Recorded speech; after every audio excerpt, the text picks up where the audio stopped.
You're listening to the Ennea Health Series, and this is Enneagram Type 5, the mysterious investigator. Yes, we're diving into one of the most mysterious Enneagram types right now in this episode. This is the Made for Living Well podcast, hosted by Alexa Sherm, the place to create a life well lived.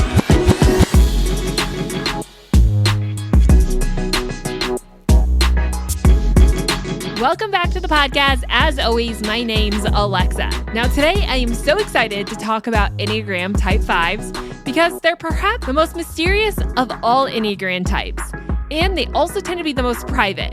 Now, I have done extensive research on Enneagram Type 5s, understanding what makes them work, what motivates them, what scares them, and really starting to understand them in a new way.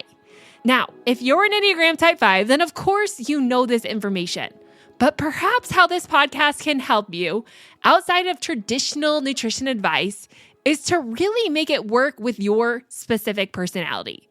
Now, as an Enneagram Type 5, you can either hate health or be obsessed with health. And I want to help you to achieve a balanced middle ground, to understand what health means for you and how to live it out in a healthy and balanced way.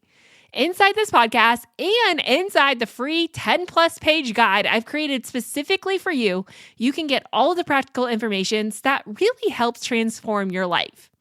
Now, unlike common thought and what self-care is, it's not bath bombs and massages and all this frilly health stuff that Enneagram Type 5s tend to be really repulsed by. Health and self-care is who you are. It's living out of the deepest parts of you and nourishing your body, mind, and soul. It's really taking care of what your body needs and providing what it needs to live a healthy and thriving life. And that's what I want to do inside these Enneagram podcasts, is to help you understand how to live that out based on your personality types and outside of another specific diet that perhaps doesn't work for you. So at the end of the day, health is not black and white. It's not about what is right or wrong, but it's what's going to work for you. That's the only thing that matters. And if you're an Enneagram Type 5, that's what we're talking about today. If you're not and you want to learn more about your specific type, make sure you check out all the other podcasts inside this episode. And if you're getting here halfway through the Ennea Health podcast and you're like, I have absolutely no idea what Enneagram type I am, then I recommend you head on over to the Enneagram Institute and take a quiz to find out.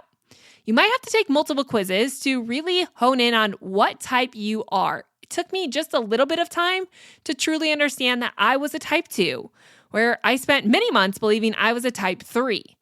What it really boiled down to me was all of the weaknesses, the areas that I struggle, my triggers, what hurts me. Those are the places where I really started to learn that I was perhaps not a 3 and more of a 2. It's a little bit easier to recognize our weaknesses than our strengths because I think we'd all like the best strengths. So take a look at those and find out your Enneagram type. Now, I love this again because this makes health who you are. It becomes part of you, not just another thing that you have to do. And I think that's where things really start to change for an Enneagram Type 5, which is what we're going to dive into today. But before we get there, I do want to remind you, head on over to the Living Well. The guide is so good. You're going to want to download it and take a look at all the other Enneagram types for your spouse, your coworkers, for your kids, and really start to understand them in a new way. I think understanding each other is one of the best ways that we can work together and stop being triggered by each other, to stop the fight of life and really start to live more cohesively. And while you're over there, make sure you check out the Nourish Planner. It's a great tool that helps you with your specific Enneagram plan a life that you love and also live nourished. You can find more about the Nourish Planner, whether it's the dated version or the undated version, over at thelivingwell.com. But for now, let's dive into Type 5, the mysterious investigator. Okay, they're not really called mysterious. They're actually known as the investigators. I just think that they're slightly mysterious. Like Type 5s, if you're listening, you're slightly mysterious, right? Like there are parts of your story that you may never tell everyone. And it's not to deceive or to not share. It's just a protective mechanism of what you want to share and how much you want to share. And that's all that people really need to know about you. because you are warm and you are caring and you are very perceptive of your environment. So people do love a type 5. So what do we need to know about type 5s? Because once we understand who a type 5 is and their basic characteristics, then we can start moving into their eating and exercise traits and how we can create nourishing rhythms that really do last. So type 5s tend to be observational fact people. They're logic based. Like they are the deep, deep thinkers. We learned last week about type 4s for the deep, deep feelers. Type 5s are the deep thinkers. They're in the head triad, meaning they take in information analytically through their minds. And in this process, they tend to get stuck in their minds. So type 5s tend to base all of their decisions based on their thoughts, not on how they feel. Like you really believe, or type 5s really believe, that what you can think or the logic behind it makes so much more sense than the feeling. Like it's more accurate to think it than it is to feel it. And I'm going to challenge this later on as we get into the self-care because of the whole self-awareness piece. Now, speaking of that, type 5s also tend to have a great awareness to their environment, but not as much to their bodies. Again, most of their focus is in their mind. They are very much mind people.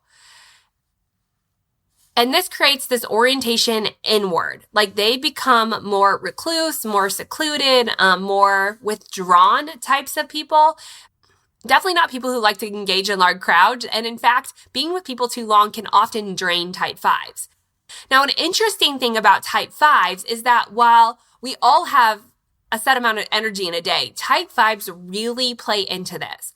They know that there is an energy bank. And whether they think this or not, like they know that they have a set amount of energy. And there are tasks, and being around too many people can really drain that energy. Now, given that their identity is going to be more in their thought-based process about this intellectual, what they know, gathering facts, hoarding information, like their identity is based in their skill, which is based in the knowledge that they've collected over time. So again, their identity is based in this mindset pattern. And knowing this, then we can start to see why 5s get nervous when they start to run out of energy. Because their identity is often based in this intellect or this thought, which often is associated with the skill or the trade or the job that they do, then they invest so much energy in that, and they're fearful when other things come in and try to steal that energy from them. So type 5s tend to be very, very, very conservative and concerned about two things in life. One is energy and one is time. So we're going to talk a lot about the energy bank. In the last few podcasts, we talked about how you felt and choosing to feel good over just doing things. And this podcast for type 5s, because you don't tend to be the feelers as much as you are in your head, I really want you to start focusing on health as a means to fill your energy bank. Like what things are stealing energy from you and what things are filling you with energy. And we need to be more people, or type 5s need to focus on what things can fill them rather than take it away. But I really do think that's an interesting component of type 5s, and one worth noting is that as they go about their day, their energy starts to dwindle and they start to withdraw more and more and more. So by the end of the day, especially if type 5s work in an environment with lots of people, they're great with people, but people do exhaust them and drain them. And so they need a period of time throughout their day where they can withdraw, where they can spend time alone, because alone time is recharging. Now, with that said, type 5s tend to leave at the extremes. And so type 5s like to be involved in a lot of things, but at the same time, they like to be alone. And if 5s start to feel super threatened over time, you'll notice a type 5 starting to pull away or withdraw or to stop engaging in relationships and really become a homebody. This is a really unhealthy place for a 5 to be, because one of the healthiest points of a 5, or that makes them the healthiest, is deep connection. Connection really draws a 5 out and brings them to the healthiest place. So if we had one thing that you needed to know in this podcast to make a healthy 5, it is to connect in some way.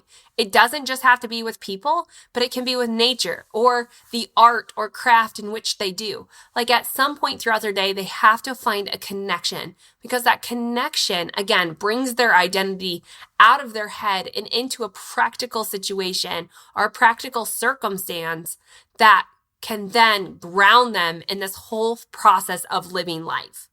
Because 5s tend to get scattered if they're overwhelmed. So if I break this down a little bit more, I think I missed a few parts that maybe are really important for a 5.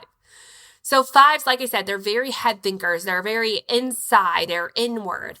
They also like to collect things. So they like to collect knowledge and information and facts and sometimes finances, anything that will help protect them.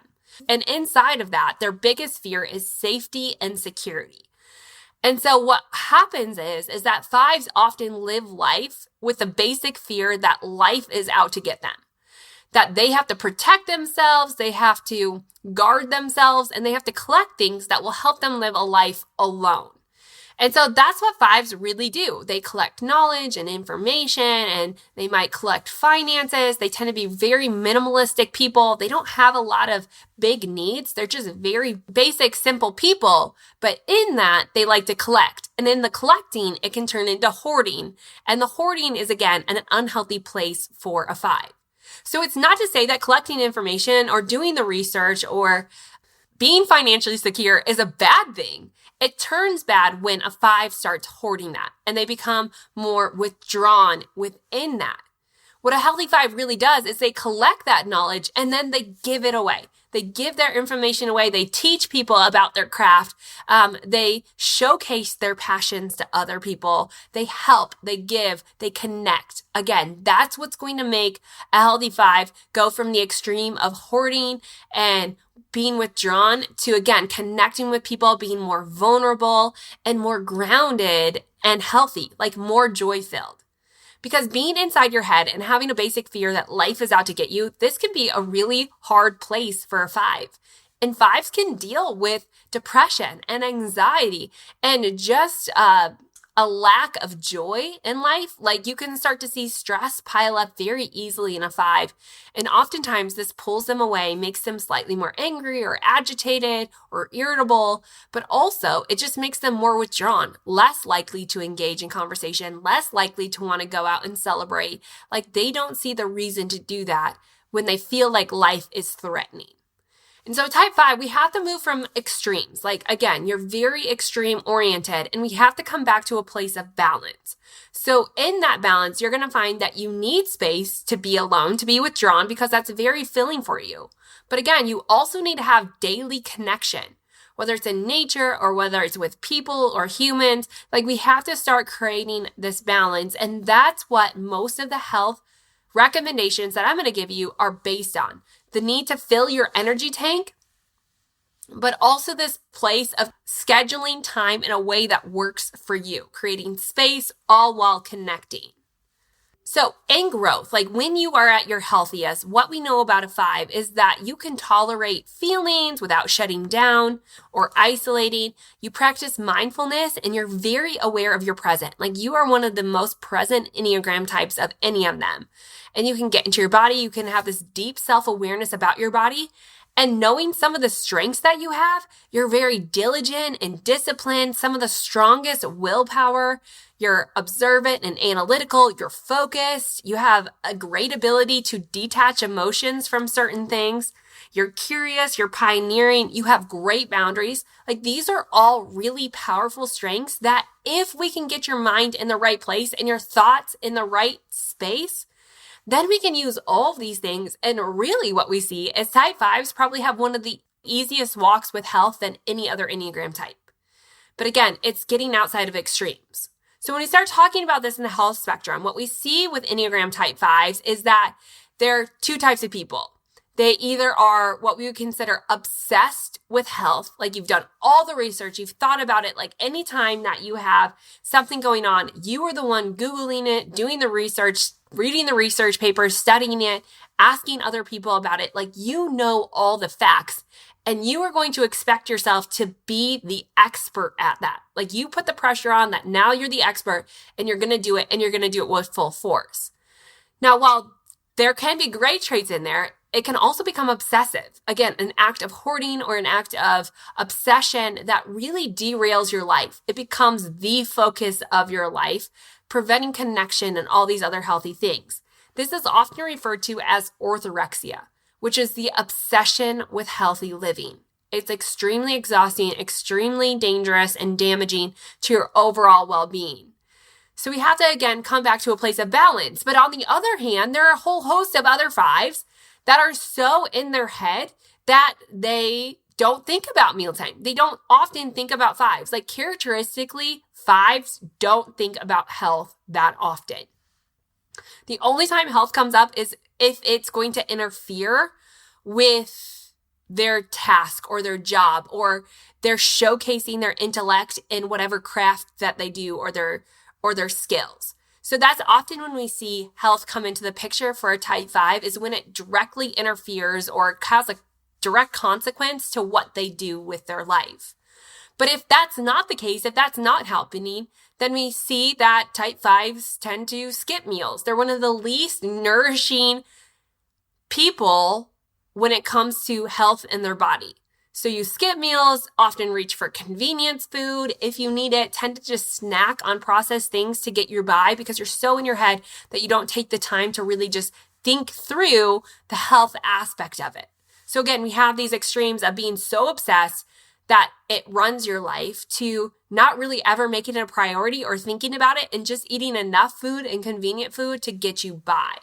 We also see over here on this last extreme, this mindless eating. And so when we talk about the energy bank, what happens often throughout the day as the Enneagram 5 starts to lose energy is that they just want to come home and veg out. And for some people, that means turning on the TV and just distracting, trying to get out of their mind in any way possible to conserve as much energy as possible. And some people use TV or video games or social media, anything like that to distract themselves. But in that distraction, we can see a lot of mindless eating happening. There's no emotion generally attached to it other than you're just eating and you're being so mindless about it that you really don't know how much you've eaten or what you're eating. So again, it's bringing the two back together into the center place that makes health just who you are, not something that you have to do or obsess or think about. Like it becomes a natural rhythm because no matter which way you stand on which extreme, we really want you to stop thinking so much about it or to, if you aren't thinking about it at all, we can't expect you to, but we can create these natural daily rhythms that are just habitual, things that you do without having to think about it.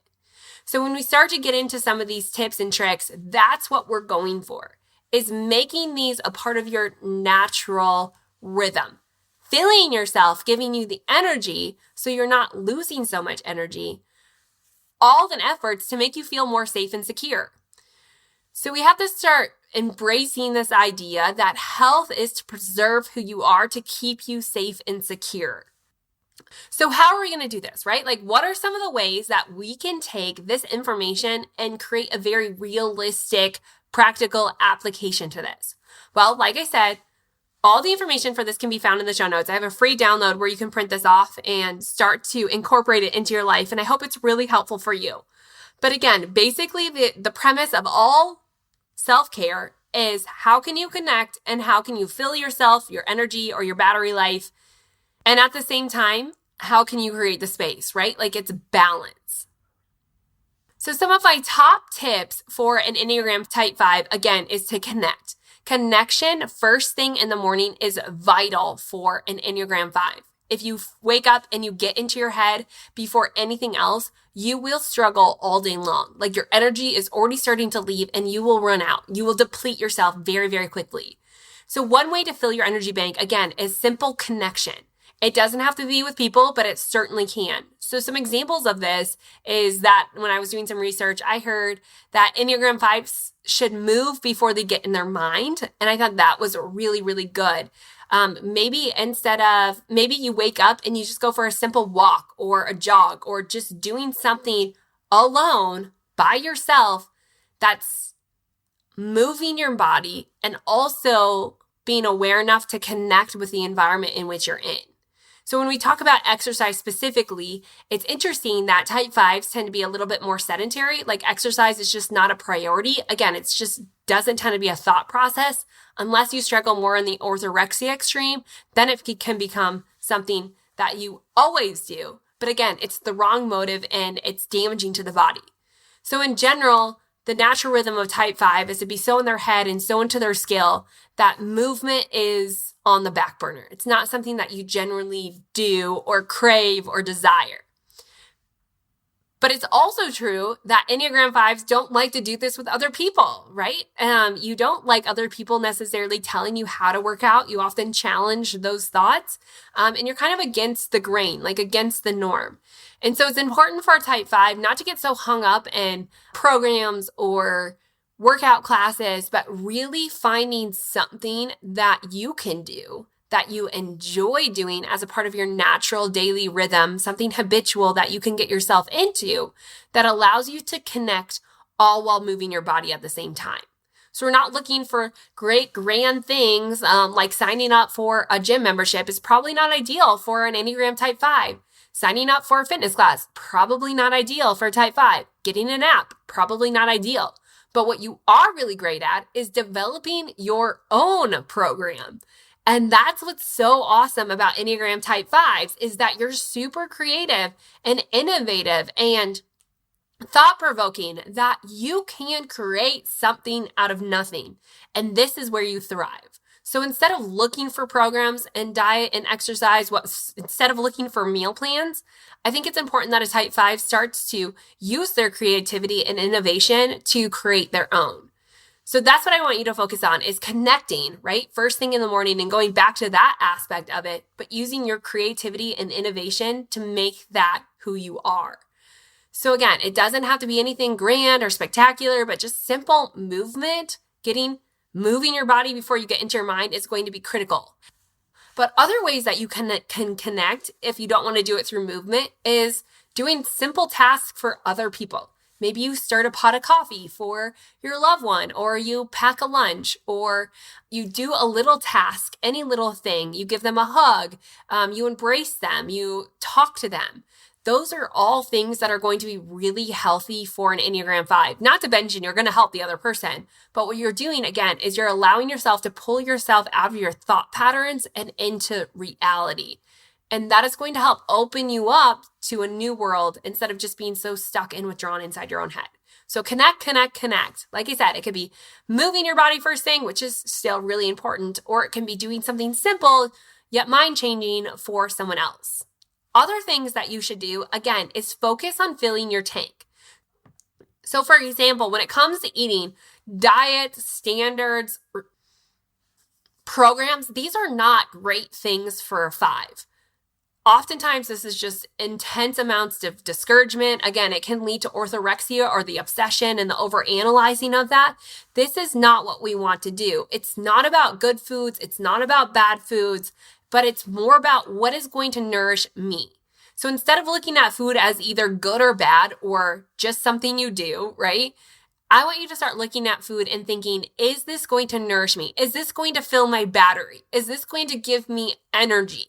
And start to look at food as energy filling or energy zapping. And I think that will start to change your way because again, for 5s, with this intense amount of knowledge that you have, it's great, but sometimes that knowledge can stall you and push you in the wrong direction rather than just enabling you and encouraging you to do with it what you know how to do. And that really is making it your own. So when it comes to food, like I said, look at food as, is this going to fill my energy bank? And doing more what makes you fill your energy bank. So for some 5s, like I said, skipping meals is really common for Enneagram type 5s, and this is not always healthy.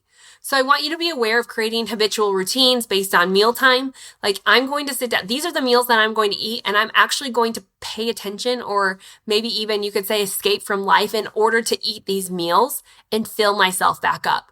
But that's really important. Other things that you need to focus on for filling your tank is finding something that you enjoy doing, that you can learn through, that really does fill you up. So it could be starting a hobby. It could be 5s love their hobbies. And it's really, really great for them. Healthy fives love their hobbies, I should say, and it's great for them. But also scheduling something fun into your day, something that you enjoy, getting outside of your norm, getting outside of your head and all the things that are going on in there, and just stepping out again, getting back into reality and connecting with the world. So scheduling something fun, creating a hobby, moving your body, like these are all really, really great things to fill your tank. Other things that type 5 should do is schedule creativity into your life. It's something that's missing from a lot of type 5s, and it really does pull you to a place of withdrawn insecurity, not really owning who you are, is when you lack creativity in your life. Now, creativity doesn't mean just painting a mural or being crafty. There are a lot of ways to be creative, even if you're more intellectual and analytical. So you could maybe be creative with different research or in writing. You could journal. You could use your hands for like woodworking. There are lots and lots of ways to be creative, but it's going to be important that in every week, if not every day, a type 5 is including ways to be creative. I mean, if you're a teacher, maybe it's creating a new way to do lesson plans or a new way to teach a certain subject. Create and use your mind and this deep thought patterns and processes that you have that so many other people don't even open up to. Use that to change and help other people, and you will see a life change happen. So schedule creativity, even if it doesn't work, just let yourself be open and creative for certain and set periods of time throughout the day. Now, you would think you wouldn't have to schedule creativity, but for a type 5, it really is important to schedule things into your day, because if you don't, you will lose track of time, you will run out of energy, and you will just do what you think needs to be done rather than doing more of what fills you up, allowing you to actually get more done. So schedule it into your life, whether it's 15 minutes a day or one whole morning a week. This is something that's really important for you. Another thing is just opening up. This is so hard for type 5s, and my brother-in-law is a type 5, and I happened to be talking to my sister about it last night, and she's like, after 10 years of marriage, I still feel like I don't know everything about him. And I'm like, there is the mystery of the type 5. It's not at a fault of a type 5, and it's not for them to be deceitful, but it's, again, a protective mechanism. They share what they think is relevant and what needs to be shared and nothing more. Like, they're not the type of people to go to those deep feeling places and spill their guts, more like the 2s, 3s, and 4s will, but they're more in their head. So they're very logical about how they share information and who they share it with. And yes, in some cases, that means withholding information that they don't think is valuable or is going to help. And so it's just funny because type 5s tend to be very mysterious people for other people. Anyways, with that being said, how do you move to a place of health? How do you move from being in your head and using your head for good as a gift to the other extreme of being so in your head and so withdrawn that you really don't communicate with other people and you tend to be a little bit more depressive and lackluster, down on life? And really what I found through doing all this research was that it comes from opening up.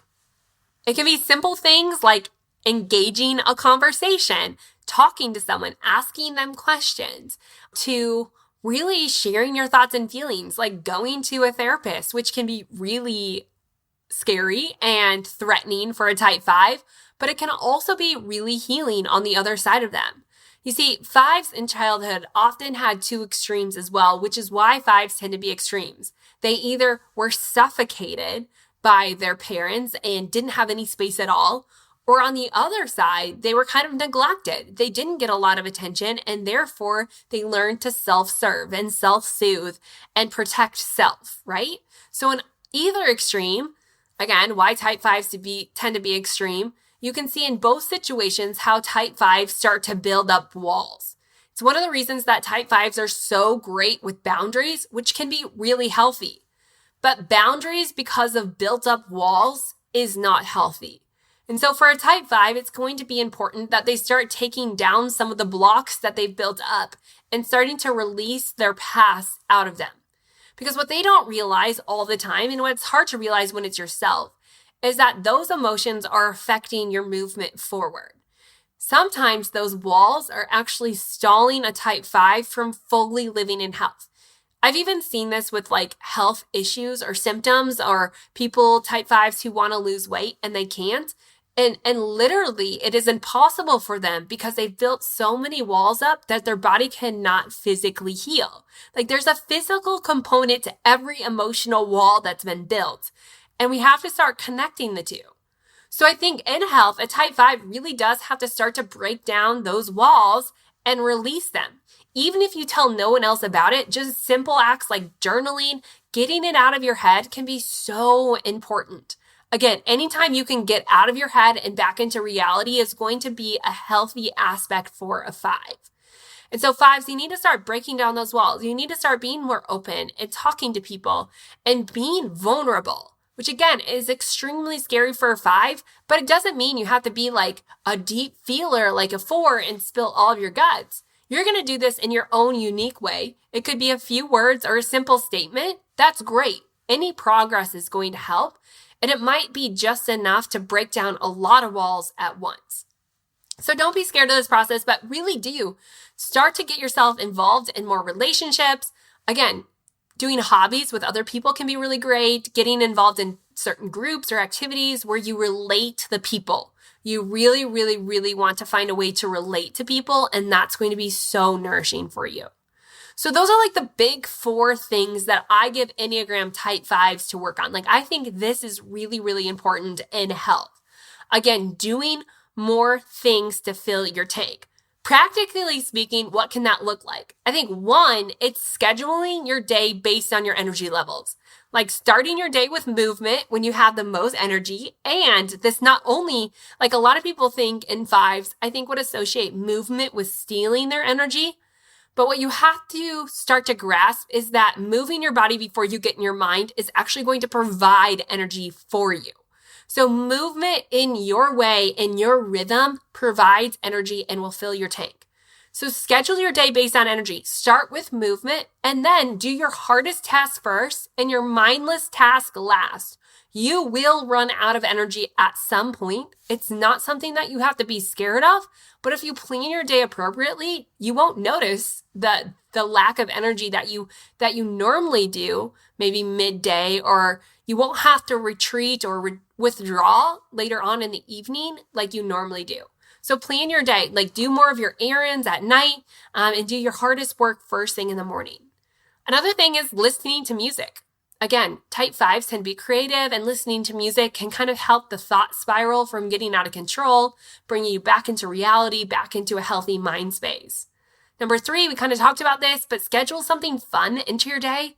Doing things that you enjoy doing is really, really important.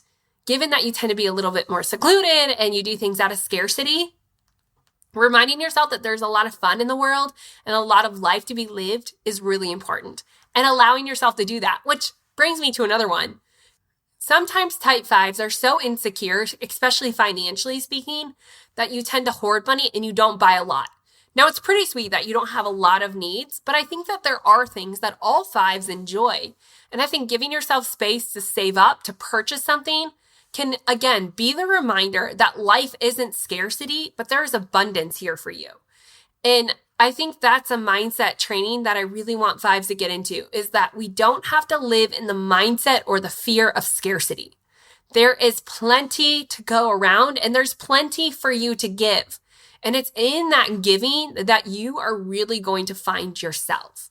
So again, scheduling fun into your day, buying something that you wanted, those can be great reminders of the abundance mindset rather than the scarcity mindset. And a few last ones before we end this. Use your creativity. I kind of talked about this with exercise. The same goes with meal planning. Don't follow someone else's meal plan because you can do it in a better way that's more suited to you. Use your creativity. Use your knowledge to create a meal planning system that works for you. Again, creating your own rhythms, not other people's ideas of rhythms, but your own. And this is going to be essential and rewarding, not to mention boost your confidence for a 5. So even if you don't think about meal times, maybe you're on the one extreme where you've skipped a lot of meals, it's healthy living is just not in your thought process. Or on the other extreme, if you suffer from orthorexia, I want you to bring it back down to a level of balance of just looking at the day. What do you feel like? And how can you be creative and convenient within that? And I think using that and stepping away from what other people's ideas are back into your own will help clear space and help you live more true to yourself. So use your creativity in meal timing. Like, stop following other plans and start to listen to your body. Get aware of your body and what it needs.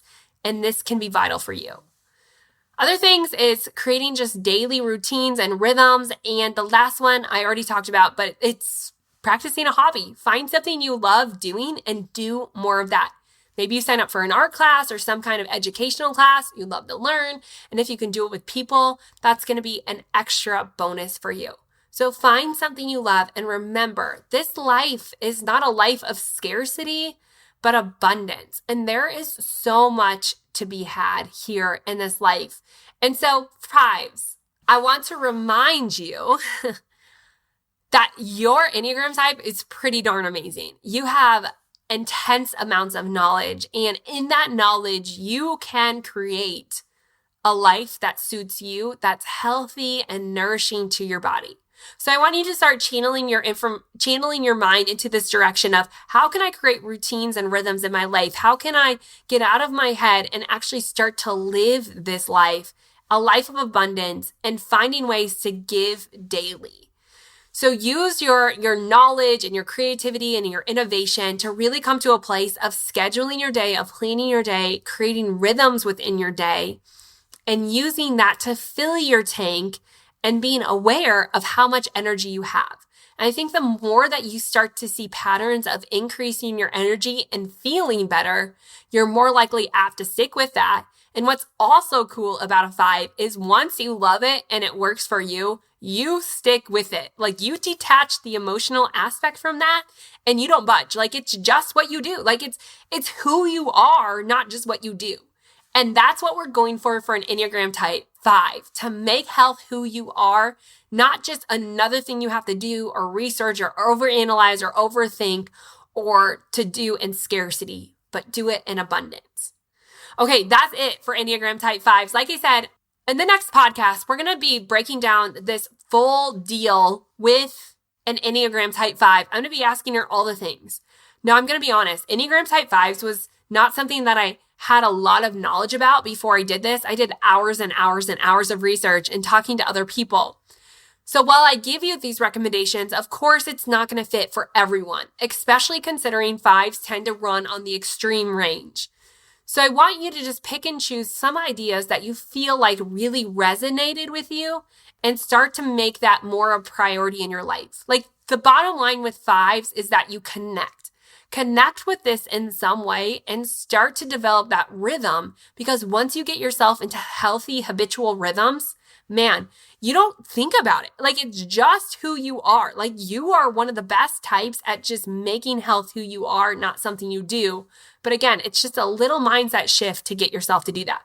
So in order to help you, I don't want you to forget that there is that full download, free, 100% free download over in the show notes at simperitzwellness.com/189, where I break down some more tips, some of your strengths to use, and also some journal prompts to help you understand what are you scared of and what are you using in your life to hoard or to create security, and is that healthy and is that not? Like, we go to those places to help you really understand your thoughts and how it's creating the identity and driving the action in your life, and maybe how we can make these small shifts and health to help you live a healthier life. 5s, your needs are not a problem, but they're a gift. Make sure you live in tune to what you need and supply more of that. You don't have to live scared that your energy is going to disappear or your time's going to run out, but you get to choose how to live, creating more of both of those. Make sure you check out that guide at thelivingwell.com to learn more and send it on to your friends and family so they can know more about how you work. Don't forget to come back in the next episode as I talk with a real-life Enneagram Type 5.